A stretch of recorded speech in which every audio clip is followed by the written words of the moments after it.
Mesdames et messieurs, bonjour. Je suis dans la joie de me retrouver encore chez vous. Je vais parler avec vous ce soir ou ce matin, c'est selon, de l'accomplissement d'une parole donnée par Dieu. C'est-à-dire que vous êtes allé prier et puis vous avez reçu une prophétie ou alors une parole de connaissance disant que voici ce que vous faites, mais voici ce qui va se passer. Alléluia. Dans la Bible, il y a plusieurs exemples de personnes qui ont reçu des paroles de Dieu lui-même, comme au travers de ses porte-paroles, que sont les prophètes, les bergers, et qui ont suivi, alléluia, la méthode que Dieu voulait. Alors, ouvrons nos Bibles dans le livre de Genèse, au chapitre 22, et là, vous allez découvrir quelque chose. La Bible dit que Dieu va parler à Abraham, et Dieu va le mettre à l'épreuve, il va l'appeler Abraham, et Abraham va dire, me voici le verset 2, Dieu dit, prends ton fils, ton unique, celui que tu aimes, Isaac, va-t'en au pays de Morija, et là, offre-le en holocauste sur l'une des montagnes que je te dirai. Abraham se leva de bon matin. Cela, son âne, et prit avec lui 2 serviteurs et son fils Isaac. Il prit du bois pour l'holocauste et partit pour aller au lieu que Dieu lui avait dit. Le 3e jour, Abraham, levant les yeux, vit le lieu de loin. Abraham dit à ses serviteurs, restez ici avec l'âne. Moi et le jeune homme, nous irons jusque-là pour adorer. Et nous reviendrons auprès de vous. Alléluia. Amen. Donc Dieu va promettre à Abraham, depuis le chapitre 12, n'est-ce pas, une descendance incommensurable, c'est-à-dire qu'on ne pouvait pas mesurer. Alléluia. D'ailleurs, Abraham va l'entendre encore lorsqu'il va se plaindre auprès de Dieu. Et puis, Dieu va lui dire, lorsqu'il était au bord lorsqu'il était hors de sa tente, Dieu lui dit, qu'est-ce que tu vois? Il dit, je regarde, je vois le sable. Il dit, est-ce que tu peux compter le sable? Il dit non. Dieu dit, ok, voici ta descendance. Abraham est content. Ouais, j'ai une grande descendance. Quand il regarde l'étendue du sable, il dit, ah, ça c'est vraiment bon. Et puis après, il attend, rien ne se passe. Et plus tard, il va encore dire, mais tu m'as promis, mais je ne vois rien. Et jusqu'à ce que Dieu va à nouveau lui parler la nuit et va lui demander de sortir de sa tente et de pouvoir, n'est-ce pas, se tenir à l'extérieur. Il fait nuit et Dieu lui dit, lève les yeux. Et Abraham lève les yeux. Il dit, qu'est-ce que tu vois? Les étoiles. Tu peux compter? Il dit, non. Il dit, voici ta descendance. Il dit, waouh, super. En fait, Dieu voulait faire comprendre à Abraham qu'il y a un mystère dans le processus de l'exaucement. Alléluia. Parce que quand Dieu se prépare à vous exaucer, je l'ai dit la dernière fois, nous avons lu dans Daniel, que Dieu avait exaucé Daniel dès le premier jour, mais il a fallu attendre 21 jours pour que l'exaucement vienne jusqu'à Daniel. Donc quand Dieu vous exauce, le diable ne croise pas ses mains, il fabrique aussi, il fait son petit métier juste à côté. Alléluia. Et quand Dieu voit ça, Dieu donc, étant omniscient, alléluia, dans sa préscience, il sait comment contourner. Mais pendant que Dieu opère dans l'invisibilité et que nos yeux physiques ne voient pas, nous pensons que Dieu nous a abandonnés. Non, il n'en est pas question. Alléluia, gloire à Dieu. Dieu donc va dire, Abraham, lève-toi.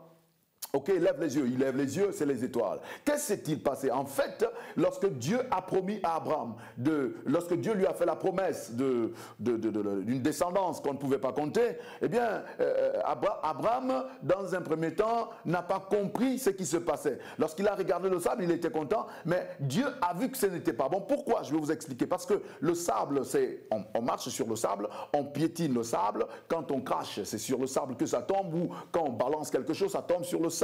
Donc Dieu ne voulait pas donner à Abraham une descendance sur laquelle on marche. Alléluia. Il ne voulait pas donner à Abraham une descendance sur laquelle on crache. Alléluia. Mais il voulait donner à Abraham une descendance qui est élevée, une descendance glorieuse. Amen. C'est pourquoi il lui a demandé de sortir la nuit et voir les étoiles. Alléluia. Je veux te dire qu'avant que ta promesse ne paraisse, il y aura une nuit.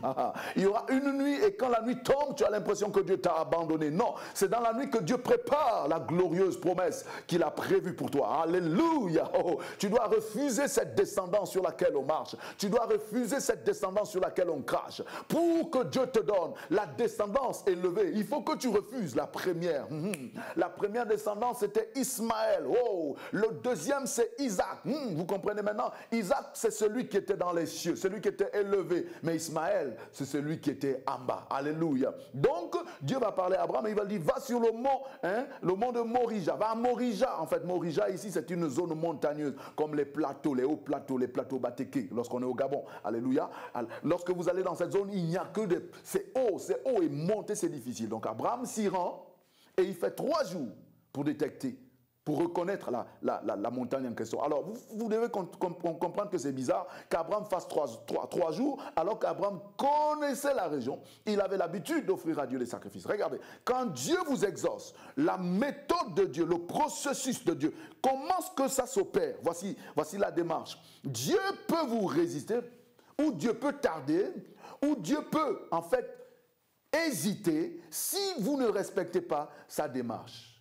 Abraham s'en va. Il fait 3 jours en train de chercher la montagne. Il était vieux.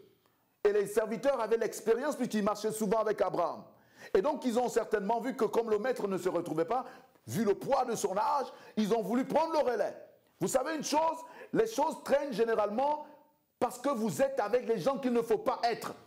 Les gens qui ne conviennent pas, les gens qui ne sont pas dans la liste de Dieu. Alléluia, par rapport au projet qu'il a pour vous. Vous vous entourez trop. Donc Abraham va chercher, il va s'approcher de la première montagne. Les serviteurs vont dire oui, c'est ici. Ils vont commencer à bâtir. Abraham dit non, je ne sens pas sa présence. Je sens qu'il n'est pas là. On redescend et il redescend. Il tourne. Au bout de 3 jours, la Bible dit qu'il va apercevoir le lieu de loin. Il aperçoit la montagne de loin. Et qu'est-ce qu'il fait? La Bible dit qu'il va se séparer de ses serviteurs. Il va dire aux serviteurs, restez ici. Écoutez-moi, lorsque Dieu vous a parlé, l'une des choses très importantes à faire, c'est la séparation. Vous devez vous séparer. Abraham a dû se séparer de ses serviteurs. Parce que la rencontre qu'il devait faire était une rencontre unique. La dimension à laquelle Dieu t'appelle est une dimension unique. Si tu restes avec les serviteurs, tu n'iras pas jusqu'au bout. Tu dois t'en séparer. Oh my God. Même si tu les aimes, oui, tu peux les aimer. Tu n'as rien contre eux. Mais si tu n'apprends pas à t'en séparer, tu auras du mal à arriver au bout. Abraham va s'en séparer. Alléluia. Et il va aller seul avec le sacrifice avec Isaac. Amen. Il faut apprendre à vous séparer de certaines relations lorsque Dieu vous a déjà répondu. Sinon, vous tournerez 3 jours encore alors que vous pourriez voir le lieu favorable dès le premier jour. Alléluia. Amen. Dans la méthodologie de Dieu, vous devez avoir la capacité de lire le langage invisible de la main de Dieu. Parce que chaque jour qui passe, Dieu écrit une nouvelle page concernant la destinée qu'il vous a faite. Et vous devez lire. Là, je suis à telle étape. Là, je suis à telle étape. Là, je suis à telle étape. Voici ce que Dieu attend de nous. Mais nous ne lisons pas parce que nous n'avons pas la bonne vue. Nous devons laver nos yeux. Amen. Et voir comment est-ce qu'on avance avec Dieu. Éviter de refaire les mêmes erreurs. Les erreurs de 2014 ne doivent plus se répéter en 2015. Amen. 2015 doit être une année où nous progressons, nous avançons avec Dieu. Nous allons de l'avant avec Dieu. Écoute-moi, le plan de Dieu va s'accomplir dans ta vie. Apprends à suivre la méthode de Dieu, à marcher comme Dieu veut que tu marches, à obéir à la parole de Dieu. Et tu ne seras plus jamais le même. Je vais te donner un dernier conseil. Va prier. Demande à Dieu de te parler avec le cœur qui veut obéir. Fais comme Marie a dit, qu'il me soit fait selon ta volonté. Je suis ta servante. Ne va pas imposer ce que tu veux.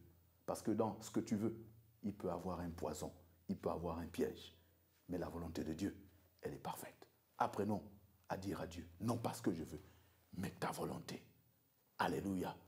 Je prie que la paix de Dieu soit votre partage et que vous ayez, n'est-ce pas, cette capacité de pouvoir écouter Dieu. C'est possible. Dieu parle à tout moment. La Bible dit, il parle tantôt d'une manière, tantôt d'une autre. Mais c'est nous qui n'y prêtons pas attention. Apprenons maintenant à être ouverts, à être sensibles. Demandons au Saint-Esprit de nous parler à chaque fois. Vous savez, il a dit, voici les miracles qui accompagneront ceux qui auront cru. À mon nom, ils chasseront les démons, ainsi de suite. Dans un premier sens, c'était pour les disciples qui partaient prêcher. Mais dans un autre sens, c'était pour ceux qui devaient suivre après l'enlèvement du Seigneur. Les disciples étaient habitués à suivre un Jésus qu'on voyait. Ils étaient habitués à obéir à un Jésus physique. Maintenant, Jésus allait monter et s'asseoir à la droite du Père. C'est l'Esprit qui allait venir. Or, l'Esprit, on ne le voit pas. Et c'est là la difficulté de l'Église. Quand l'Esprit parle, tu as du mal à croire parce que tu ne vois pas.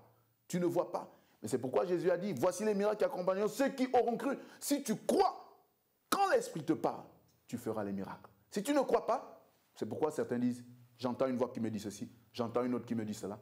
Non, non, non, c'est le Saint-Esprit. Marche selon l'Esprit et tu connaîtras le succès, mais un succès que personne n'a jamais connu, parce que les exploits seront grands. Selon qu'il est dit, avec Dieu, nous ferons des exploits. Que la paix de Dieu soit votre partage et que la capacité d'écouter Dieu augmente au nom de Jésus. Soyez bénis. Amen.